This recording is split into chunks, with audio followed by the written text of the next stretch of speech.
He follows it with action. He provides for her. He protects her. He makes sure she has food and water.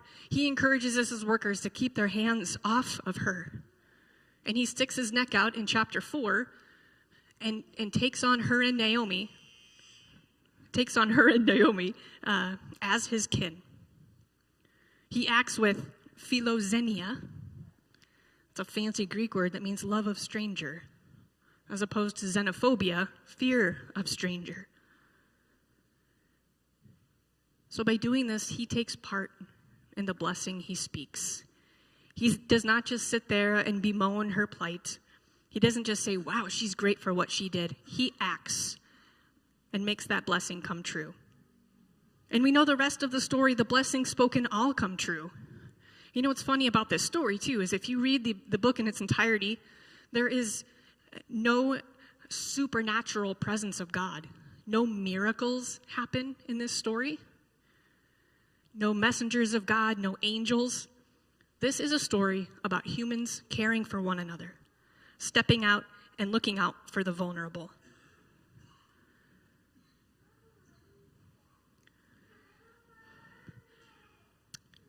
Several years ago, I think it was on our 60th anniversary as a church, one of the things that the 60th anniversary committee decided to do was to adopt a stretch of Highway 85 through the Adopt a Highway program.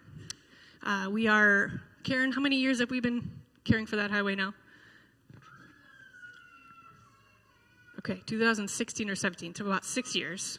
And it's the stretch over here. Brian Martin now kind of leads the charge. Karen is faithfully always there. Anyone else who was there this past Saturday? 7 a.m. Yildre is always there as well. Comically, they always put what they find in the offering plate that's fun. They found $11 this past week. And a dog bone and a rubber ducky. I was walking the stretch with Connor and Brian. Connor Martin, Brian's son. And so you pick up the garbage with these little pickers and put them in your bag. And I think at the end, there was 14 bags of garbage picked up. Brian and Connor and I got to the end of our stretch, the exit by Deanza.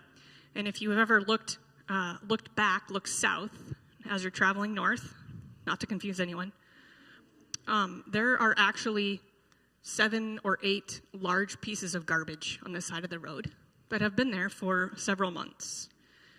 People have been using that as a dumping ground for washing machines, some unknown exercise equipment.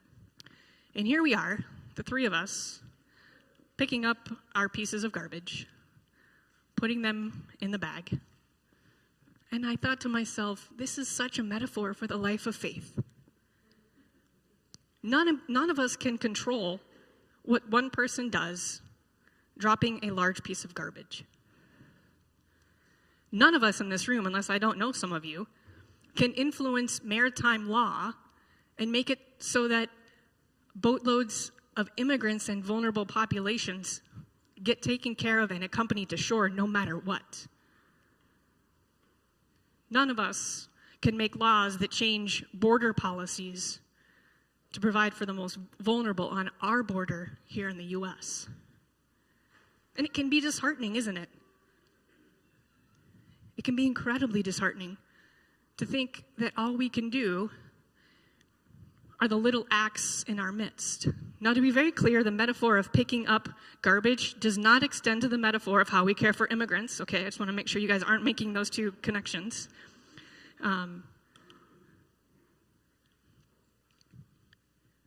But the story of Ruth and Naomi is a story of, like what Drew said in the kids' sermon, the yah of the little one is what set it over the edge.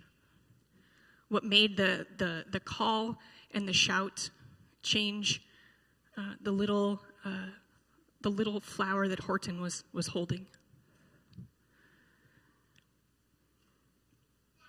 On Wednesday night, we had a phenomenal evening of music and ice cream, thanks to our awesome fellowship committee, Darcy and Maria Jorgensen, all the folks who put that together.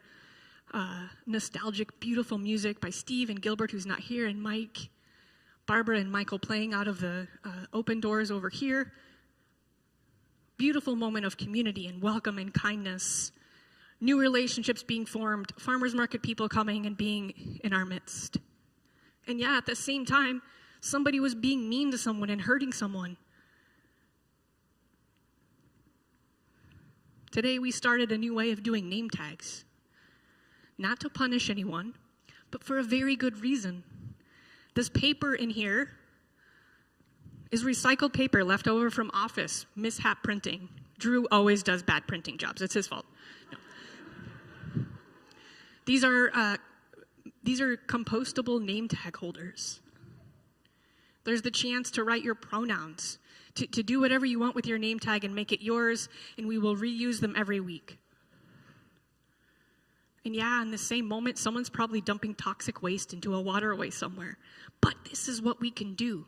These are the small actions that we're a part of, Prince of Peace, that make a difference.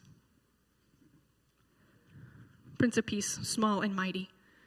May the story of Ruth and Naomi remind us of the faithfulness of God, even in the midst of grief and stress and the worries that we all carry.